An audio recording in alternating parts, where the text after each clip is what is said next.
Saunders, joined by Matt Gajtka on Pittsburgh Sports Live. It's Pittsburgh postgame as we're postgame after the Pirates drop another game to fall to 8-1 to the Cincinnati Reds in Cincinnati. And it's just it's a big mess with the Pirates season this year. They failed to win 2 games in a row for at any point this season, and they've now fallen 6 games out of a playoff spot in the National League with a record of 4-14. Tonight's game, a fair start by Chad Kuhl, gives up 3 runs in 5 innings, but the bullpen unable to keep it close as Stratton gave up 4 runs in his 2/3 of an inning, and not a lot of offense off of Sonny Gray, who has been pitching well for the Reds recently. But that seems to be the theme of the season so far for these Pirates, is that there's not enough offense and not enough pitching. And when you put those two together, that doesn't get it done. Matt, I want to bring you in here. I think the one thing that you can take away from this game, at least as a positive for the Pirates, has been the continued strong start of the season for Chad Kuhl, coming off Tommy John surgery in the offseason. Yeah, isn't it funny about Chad Kuhl? Because for me, he's the most viscerally, physically impressive Pirates pitcher that they have right now who's healthy. Mitch Keller might have the higher prospect pedigree, but I just find myself impressed every time that Chad Kuhl takes the mound. This dates back to, well, you and I have been covering him for, it seems like 5 or 6 or 7 years at this point. He made his debut in 2016, had the Tommy John. There's been a lot of talk over his career, especially as he approached the majors, that he's maybe better served as a bullpen arm as opposed to a starter. I'm not quite sure I buy into that, just because I've seen it enough times, especially that 2016 season. In fact, when I was on the beat full time, I saw enough of him going 6 strong where I thought, I think it'd be a waste, or maybe not a waste completely, but at least a misuse of resources to not try to get as many innings out of this guy as possible. The curveball's looking really good. The slider's always been good. The fastball's always been up there in the mid to high 90s. So we always talked about electric stuff, hashtag, with Charlie Morton. Chad Kuhl makes me think about Charlie Morton a little bit too. And also perhaps sometimes with the lack of command, we saw some balls drifting over the middle of the plate. We can talk about that in just a moment. But overall, it's just fun to watch Chad Kuhl pitch. So in a season like this one that appears to be destined for an also-ran finish, to say the least, it's nice to have games like this where you can look at a pitcher like Chad Kuhl and project for the future, or even just watch it for the enjoyment of seeing a guy with good stuff pitch now. Well, I do think that's one of the very few things that seems to matter right now, right? Is that you take a guy like Chad Kuhl coming off Tommy John surgery, and just in general coming off the first 3 years of his career.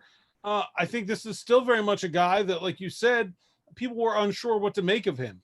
Is he a part of the starting rotation? I mean, he wasn't part of the starting rotation coming out of camp. Is he a part of the starting rotation going forward? Is he a part of the bullpen going forward? And I think if they do move into the bullpen, he could be a back end of the bullpen guy, potentially. It's not like he's a guy where you put him in the bullpen because he's got nowhere else to go. I think he could have some success there. But I think if Chad Kuhl is going to turn out to be a part of the starting rotation that looks like a guy they want to keep there going into 2021, I think that becomes a fairly large storyline for the rest of this season, because he was not a guy that was in that position coming off Tommy John, and because of some uneven numbers and just, I think in general, uncertainty about what kind of pitcher he was. You know, I was covering him 2017, 2018. He really sort of reformed on the fly the kind of pitcher he was, from that sinker slider guy to throwing a 4-seam, really exploring how hard he could throw and still be effective. And I think it's made him a much better pitcher. But then those things also resulted in a Tommy John surgery. I mean, maybe not resulted in, but certainly preceded that Tommy John surgery. So I think if Chad Kuhl can go out there and continue to pitch the way he's been, ERA right about 3.3 right about now, if he can put that together for the rest of these 60-game season, I think the Pirates would feel pretty good about him being a part of the starting rotation going forward, even though he wasn't part of the starting rotation 20 days ago. Well, I admit I had at least partially forgotten about him, not exactly written him off, but I was thinking about other guys coming into this season, most notably Mitch Keller, because I thought, and I think many people thought, who look at analytics, who look at process over results, that Keller had a chance to come out of the gate firing. Now, of course, his health is in question here, so we'll see about that. But Chad Kuhl seems to be past the health issues, at least for right now. We know that Tommy John isn't always a cure-all, but he's looking sharp. The curveball has great snap. The fastball has great life. And I'm just glad he's untethered from Steven Brault. They're stretching him out a little bit here. We'll see Brault tomorrow, of course. But Kuhl was always one of the real intriguing wild cards of that young crop of pitchers that got called up in 2016 and 2017.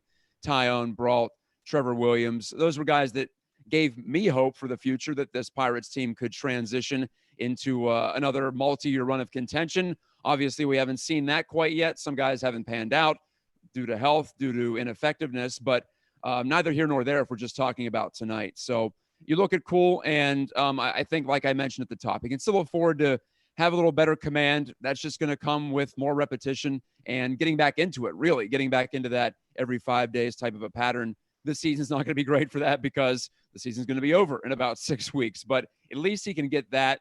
And on a team like the Pirates, it is so much about the future right now. They're 6 games out of a wild card, even in this expanded playoff season where half the league's going to make the playoffs. Actually, more than half the league is going to make the playoffs here.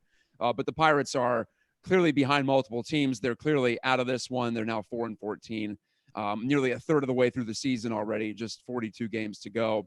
If it was a normal year at this time of the season and they were 6 games out, we'd be saying, okay, let's talk about 2021 and 2022. So I think we can safely say, as I talked about with Mike over the weekend, that it's time to look forward, and it's an extended tryout type of a situation right now. So despite giving up a couple of dingers to Jesse Winker, very hot hitter in his own right tonight, another check plus, I would say, even for Chad Kuhl, just looking at his stuff and how he put the Pirates in a pretty decent position in a tough ballpark to pitch in tonight. Yeah, you saw the first one against Winker, and you saw, if you watching the game, you saw Cole's reaction. I mean, that was a good pitch in a good spot, and it just goes out because, well, that's playing in Cincinnati sometimes, I guess. We'll get to our, we'll get to our 3 up and 3 down in a minute. If you do have a question or a comment, go ahead and fire it away there in the chat. We'll get to him. Good friend Dave Gormley has his some ups and downs. He thought cool, and Reynolds home run. That's encouraging, obviously. And Brandon Waddell making his MLB debut. On the other side, he thinks too many strikeouts and inconsistent bullpen.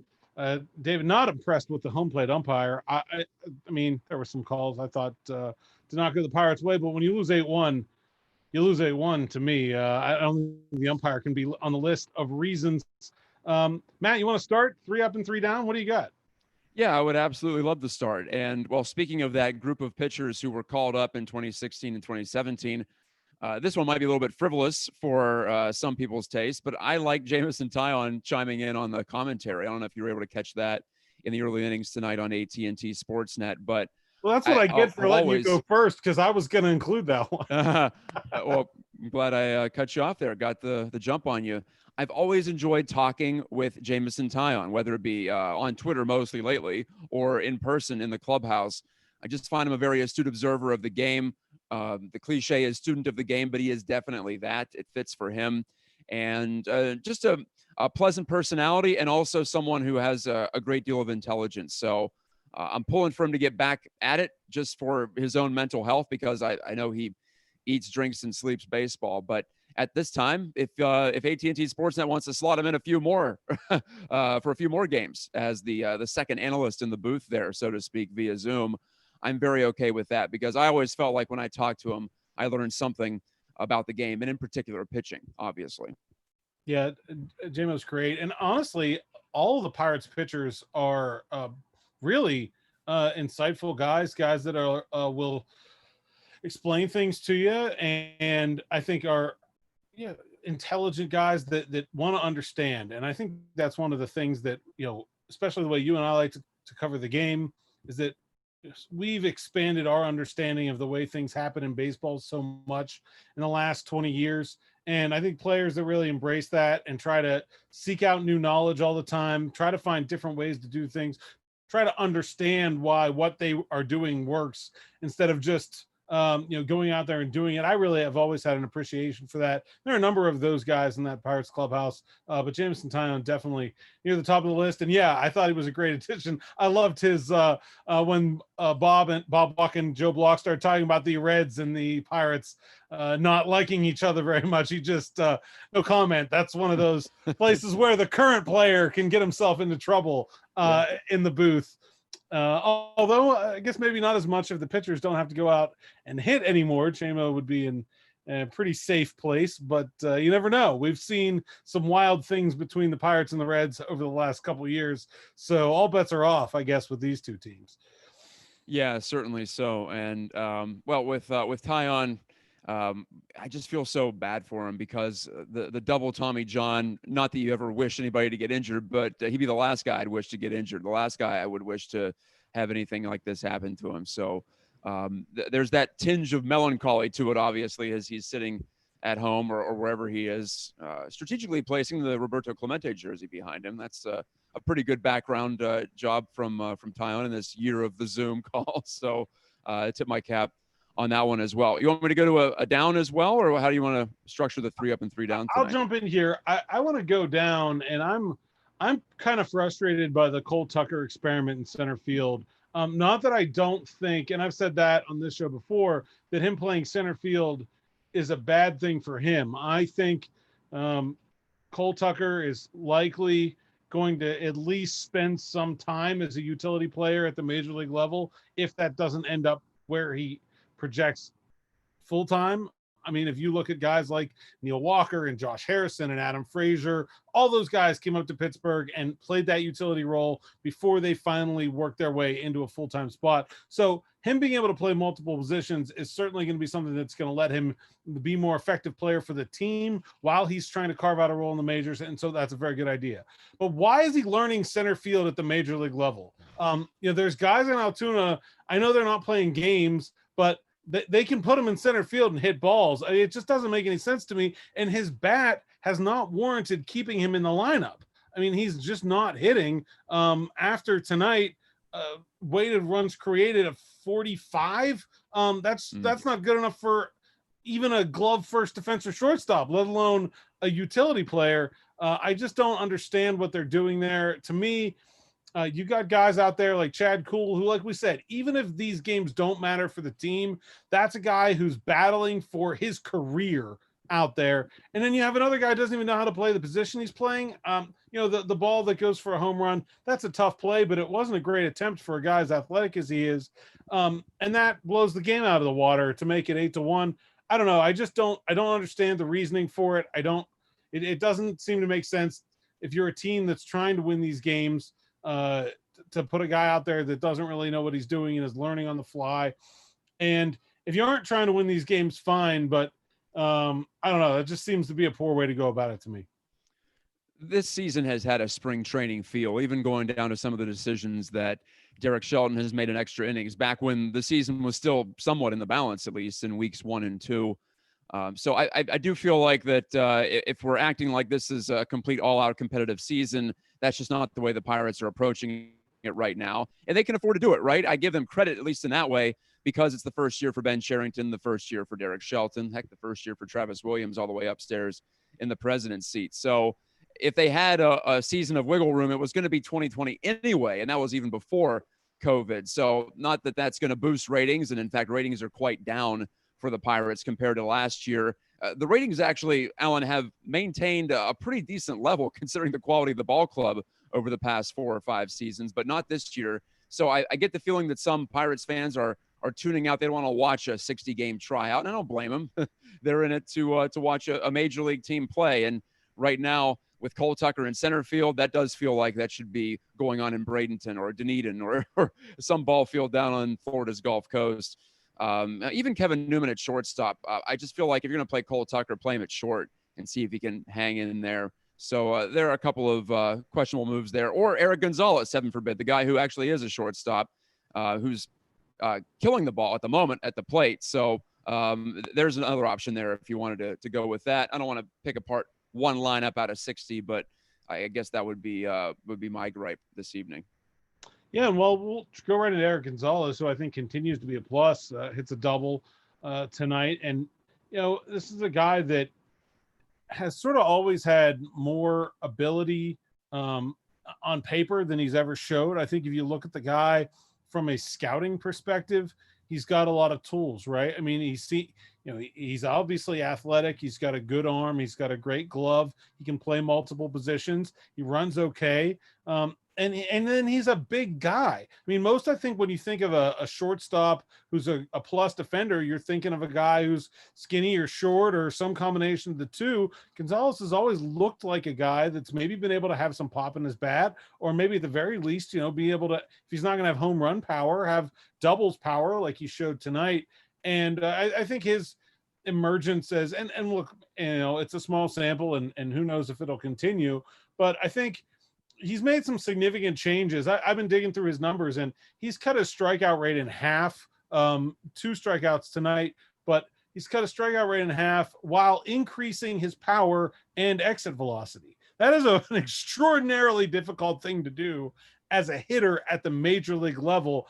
Most of the time when hitters are making adjustments, it's about trade-offs, right? I mean, you get to be a major league hitter and you're pretty good, and then some guys start to punch back and you say, okay, well, maybe I have to give up a little bit of this to fight against that.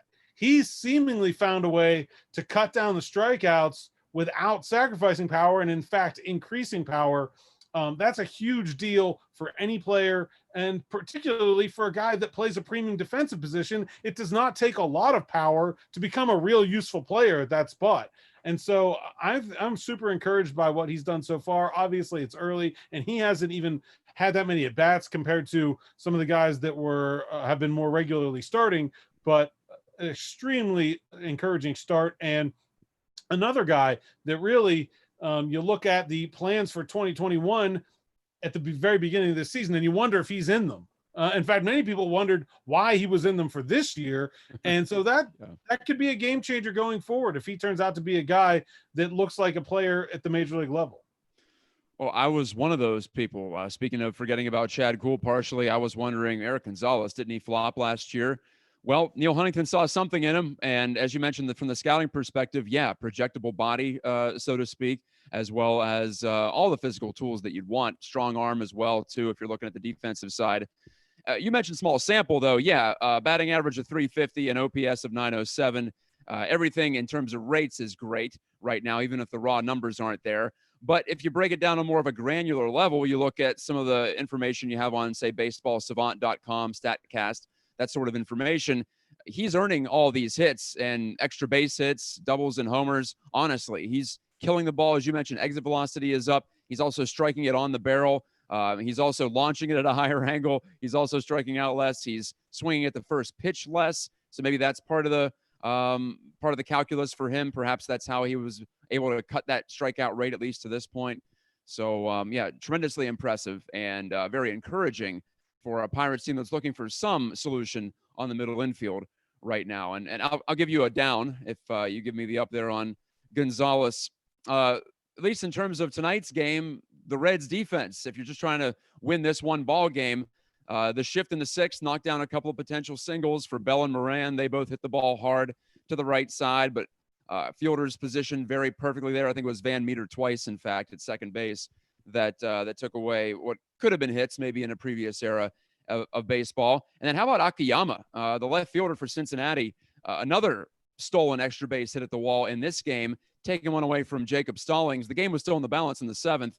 So a couple of instances there where the game could have turned. You mentioned Cole Tucker coming up just short on his attempt to rob Nick Castellanos's, home run that really put it away. But there were opportunities there. So, and if you want to use this opportunity as well to segue to the standings, the Pirates lose another one. They go to 4-14.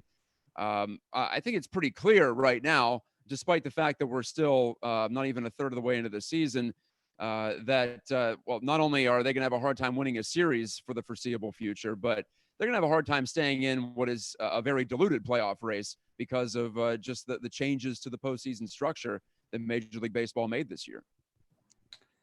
Yeah, I think that was one of the there were some reasons for optimism, right? It's not like this team, as it sat there at game one of 60 was totally hopeless. I think things have gone poorly compared to the way they could have through what is it now, 15 games for the Pirates, and excuse me, it's 18 games. Mm-hmm. Yeah, 4-14.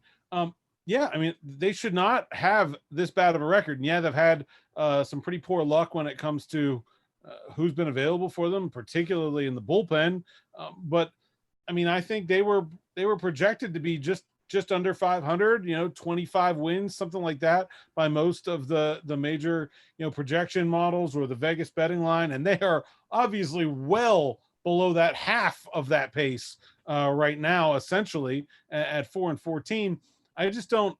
I don't know what to make of that, right? I don't know what to make of an underperformance when you weren't expected to be particularly good, but 25 wins would have put them right on the cusp, speaking generically, of a playoff spot, right? I mean, if one more team than half is going to make the postseason, 5 games under 500 is not that far away. And I think, finishing the season within a handful of games in a playoff spot, 3, even if it was 2, 3, 4, that would have been considered, I think, a pretty good year for this Pirates team, all things considered. I think that's out the window. I think at 4-14, you almost have to already start trying to lose. And obviously it's an unsettled situation with what's going to happen with the number 1 draft pick. Rob Manfred has some power there to decide how it is going to be meted out.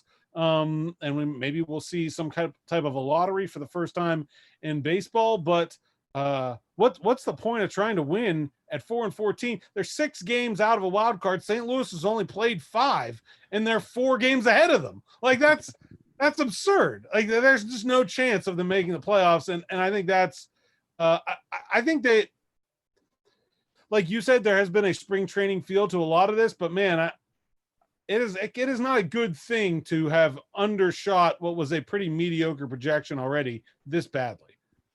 Just to give you a perspective, the Mets right now are holding that last playoff spot, it appears. Sorry, I'm still getting adjusted, recalibrated to where to look. But the Mets are 9-11, so that's a 450 winning percentage. That's about where I thought the Pirates might finish this season, maybe a little bit lower than that. Perhaps they could get close to 30 wins if a few things broke their way. Well, nothing's really broken their way to this point. So at 4-14, they're 10 games under.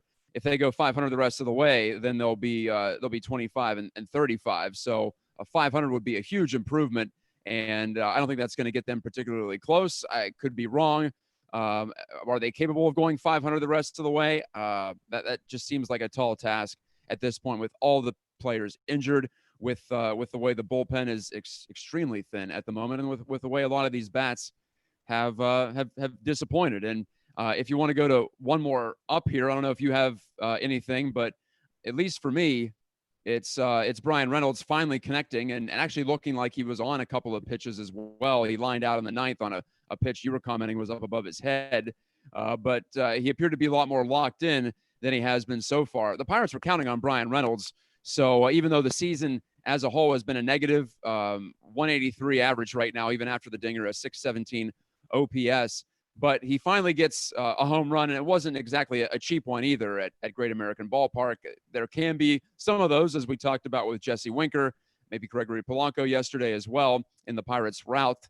But tonight, Reynolds turned around that Sonny Gray fastball on the inside part of the plate. That's the type of swing that the Pirates have been missing from him, a guy that Derek Shelton continues to run out in the middle of the lineup. I actually commented this afternoon, maybe you could swap Eric Gonzalez and Brian Reynolds, put Gonzalez up at 5 or even 4, heck, right now, and drop Reynolds down. But clearly the Pirates are going to continue to force feed Reynolds some at-bats in a key RBI position there. And, well, at least if you're going to look for one bright side in an 8-1 loss, I think I would take that home run from Reynolds.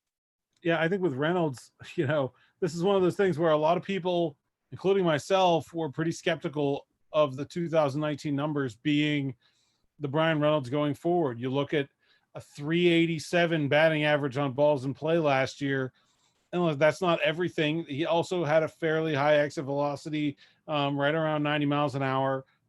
He's also fairly fast. So those are reasons that you would expect to have a high batting average on balls in play, but 387 is nearly historic. I mean, that just doesn't happen. And so you knew that wasn't going to happen. And this year he's at 263. So you lose 125 points of batting average on balls in play. Things are going to look a lot worse for you. And really, I mean, you talked about the Cincinnati defense. You're talking about a rookie where in the age of data, nobody had a spray chart on him last year, right? They come in this year, and now there's a whole lot of data on where Brian Reynolds likes to hit the ball. He is not a fly ball hitter, particularly. He hits a lot of ground balls. He hits a lot of ground singles. So I have to wonder how much we're going to see him be able to recover from this. I have to wonder where his true level is, I guess is a fair way to put it. I don't think it was what we saw last year. I hope that it is better than what he's been able to put together this year. But I don't really know where he's going to end up. And when you're talking about a guy that plays a fourth outfield position that doesn't have a ton of power, I don't consider him a great defender in left field. He's just okay. So he's a corner outfielder with not a ton of power. The difference between that 387 and that 270 is whether or not you belong in the majors, basically. Oh, yeah. Let's not minimize that at all. So you're right. There were some warning signs there. There were also some encouraging signs there, too. So, Brian Reynolds, who at this point is holding up the Kutch trade, right? If Reynolds doesn't pan out, it was a complete bust. Kutch was a depreciating asset. I'll be clear on that. But, Kyle Crick is trying to get back to health here. At the end of the day, he's still just a reliever, and a reliever on a team that's not challenging for a division title or at least a wild card spot isn't worthless. But let's just put it this way. Even if he were pitching like Goose Gossage, he wouldn't be worth as much as Mark Melancon or Tony Watson or even Jared Hughes back in the days of the Pirates contending team. So bullpens are different like that. Relievers are different like that because, yeah, if you don't got them, then it certainly can take away from your win total. But it feels frivolous and a luxury item to have a good one on a bad team or at least a mediocre team. But neither here nor there. With Reynolds, it's been concerning, but again, it's only been 18 games. If this were a regular type of a season, we wouldn't even be through April yet. So let's just keep that in mind when it comes to evaluating a guy, and that goes as well for a player off to a great start like Eric Gonzalez too. Yeah, everything sort of has to be taken with a grain of salt. What do we got left? I have a down left. Is that right? So you got to be Mr. Negative again. That's a gift at this point. Generally, we're scraping at the barrel for positives, and I'll go with Chris Stratton's outing. I didn't think it was particularly effective. Obviously, gives up the home run there that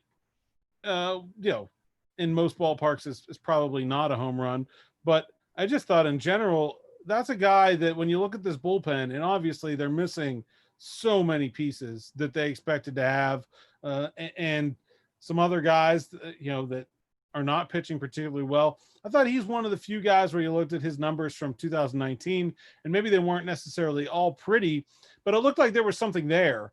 And you can't have guys that you want to put in the back end of the bullpen that just blow up. And that seems to be what keeps happening to this bullpen is it doesn't really seem to matter who Derek Shelton puts out there. They find a way to blow up. And another one here from a guy who I think has been one of the more reliable players in that bullpen. It just has to be extremely discouraging for Shelton. And I don't know how you manage a bullpen where you can't possibly have faith in more than one or two guys. Yeah, he can't really. If he's dipping into the deck to try to pull out a trump card here, he's coming up with nothing. It's a crazy handful of nothing right now for Derek Shelton going to the pen. Nick Turley pitched pretty well tonight. I think he has some promise. And also, let's mention Brandon Waddell, his major league debut, a guy who didn't expect to be in action this season, perhaps, and now here he is, the former University of Virginia star, College World Series star for the Cavaliers. And he has risen up the ranks. I feel like I wrote about him several times when I was on the beat because it seemed like he was an interesting prospect. Gives up a run tonight in an inning and a third, but also a couple of strikeouts too, including getting the mighty Jesse Winker to finish the sixth inning too. So we'll tip our cap to Brandon Waddell, but overall, yeah, the bullpen has eliminated any possibility of coming back in any of these games. Essentially, the Pirates had one good comeback win very early on in the season, but even that one was a wild one, and their bullpen did not pitch well in that game either. So you have to at least hold the fort once in a while, you'd imagine. I guess at least Miguel Del Pozo has been DFA'd, so that gas can has been dispensed of in the Pirates' pen. Yeah, and I think that's the really tough thing is that relievers are small sample size creatures anyway, and then you get relievers in this environment, and like Stratton's ERA for the season went from 2.89 to 6.30 in an inning in the or what? Did you know 2/3 of an inning? He didn't pitch a whole inning.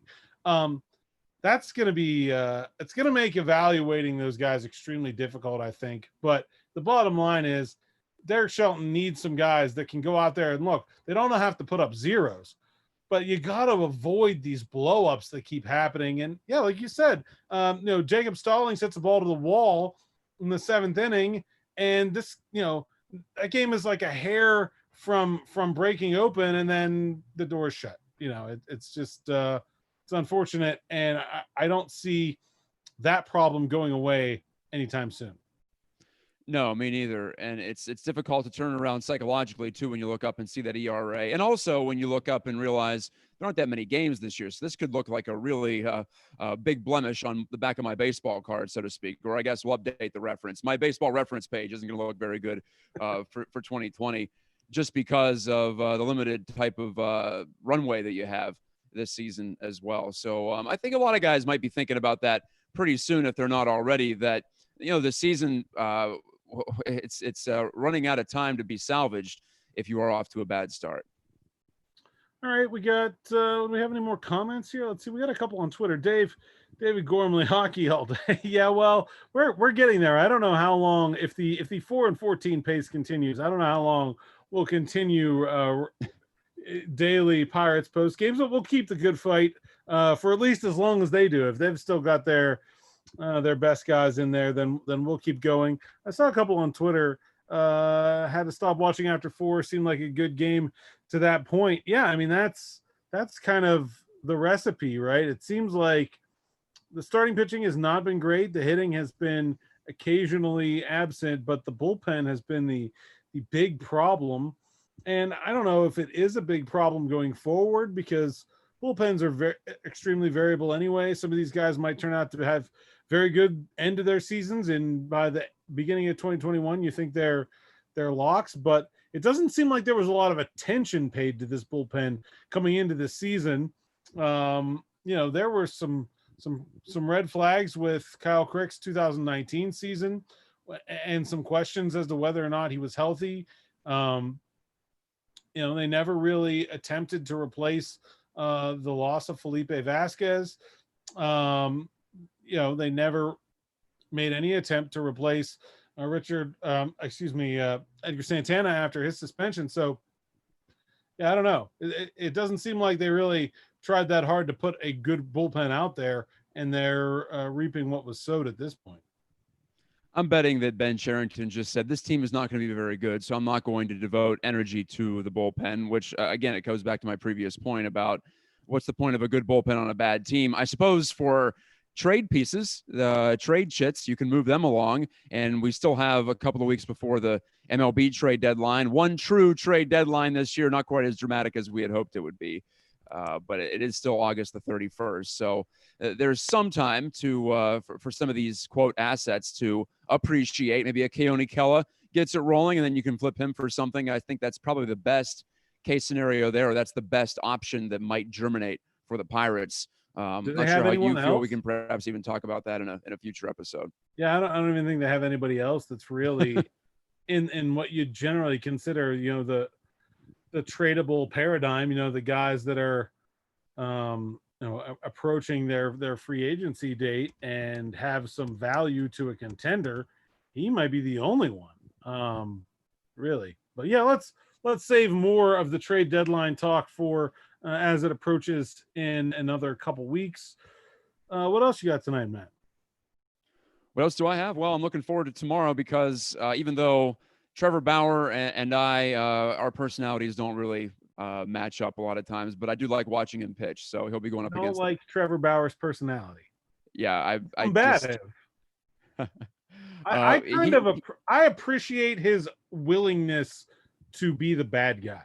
I think sports are more fun when we have more people that are willing to be the bad guy. If everyone was just a good dude and everyone got along and everyone was friendly, it would be far less interesting. And so I very much appreciate Trevor Bauer's willingness to just be a jerk sometimes and own it and not really care and deal with the repercussions as it comes. You know what's interesting is I like him better when he's actually talking, whether I'm hearing him talking or seeing him talking on TV or on the radio. On social media, I find him insufferable. I think he's a prick, honestly, and passive aggressive. Sometimes acts like he doesn't say what he already said. He tries to back out of things. I heard a radio interview with him today on a Pittsburgh station. I thought, wow, who's this guy? He sounds really interesting. Oh, it's Trevor Bauer. I thought I hated him. So it's just funny how the format can change your perceptions of a guy. But in his case, I like watching him pitch. He has an ERA under 1, so he's firing out of the gate here. I find the Reds an interesting team. I'm disappointed just from a purely objective point of view here in their performance so far. I'm sure they are too. But just looking at their squad, I've always loved Joey Votto. I'm such a huge fan of his approach to the game and his personality. I do like his. So there you go. I'm not just hating everybody on the opposing squad. But I think this Reds team can get it going, and it'll be on the backs of guys like Sonny Gray, who was tremendous tonight. Let's not gloss over that. And also Trevor Bauer. So Bauer against Brault. The stuff will be certainly in Brault's favor, Bauer's favor, but Brault will, he'll always at least give you a competitive outing. So, or at least try to. So we'll see how that goes tomorrow. I believe it's a 6:00 game, a little bit of an earlier start too. Yeah, 6:10 first pitch. And of course, we will not have a Pittsburgh postgame after the Pirates tomorrow night because you've got the Riverhounds on the pitch. What do the Hounds have in store for them on Saturday? Well, they got a tough one in store for them. They're at Indy 11, the best team in the Eastern Conference, second best team in the USL Championship in this abbreviated season. The Hounds played a heartbreaker against Indy on ESPN2 national TV a few weeks back. Their home opener at Highmark without fans, but still the home opener. They were burned by a former teammate of some of theirs, Tyler Pasture, with a stoppage time goal. So they'll be looking for revenge against Indy. And I always like when they play the quote-unquote major league cities. I enjoy seeing Indy especially. I think there could be a nice rivalry there with the Riverhounds. So we're looking for a rival, honestly. Harrisburg dropped out, and Cleveland maybe in the future. I'm hearing things about Buffalo too. But as of right now, I think Indy's your best shot to develop something long-lasting. So they'll be playing on the wider pitch, the bigger surface at Lucas Oil, the home of the Colts as well, in front of limited fans in Indy tomorrow. That'll be on 22 The Point, 7:00. And I'll be with John Krasinski of Pittsburgh Soccer Now afterward right here, as you alluded to, on Pittsburgh Postgame. All right. We have any wrap-up questions or comments trickling in on the stream here? I don't see any. What else? I don't think so. Twitter, anybody else? No, I'm excited about the Hounds and Indy. I agree with you. I think I enjoy soccer, and I enjoy that league a lot. Like you said, it's fun. It's fun to watch. It's fun to participate in if you can be a fan, or if it was something I was able to cover when I was cutting my teeth as a journalist, and I really enjoyed it. And I think I really do hope the Hounds are able to find a rival. Like you said, not really anybody geographically left. Cincinnati, of course, up in the MLS now, and maybe it will be Indy. And Tyler Pasher, I don't think was a teammate of any of these Hounds. I'm pretty sure his time in Pittsburgh predated them, but a player that I always really enjoyed watching with his pace and his work rate and just his creativity on the left side. I always thought he was a pretty solid player when he was here in Pittsburgh. Yeah, you're right. With Kevin Kerr retiring, there are no Hounds who played with him in 2015. That feels like a century ago. Since Bob Lilly came to Pittsburgh, it feels like a new franchise. So this, I guess, is year 3 of the new franchise, and the Hounds have been contending. They're 4-2. They're on the rise, it appears, here again, and coming off what their coach, Mr. Lilly, thought was their best performance of the season. It'll take a lot more than what they did against New York Red Bulls too, though, last weekend to come out of Lucas Oil with a win. Previous to a couple of weeks ago, Indy had gone 28-29 consecutive matches without dropping one. So they have a pretty nice home field advantage now without fans or with very limited fans. That'll be decreased at least in one way. And but at the same time, a team full of great athletes in Indy 11, Pasher included, and also a lot of veterans, a lot of guys that we've seen a few years in a row here. So it's good to build up that healthy hate, and that's also part of the formula, of course, for building a feud that has some long-lasting implications here. So in that way, I'm really looking forward to it, as opposed to playing another MLS 2 team or a team that we haven't seen very much, like Hartford Athletic, who is also in the Hounds group. But yeah, the Hounds are right there near the top of the group and nearing the halfway point already of this COVID-shortened season.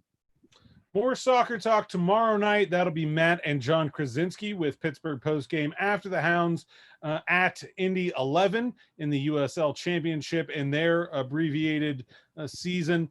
Tonight, Pirates 8-1 losers in Cincinnati against the Reds, and a continual disappointment for the Pirates as they're unable to really build on the momentum of Thursday night's victory and fall to 4-14 on the season. That's it for us for tonight. I appreciate you watching. I'm Alan Saunders for Matt Gajtka and everyone at Pittsburgh Sports Live. This has been Pittsburgh Postgame. We'll see you tomorrow night.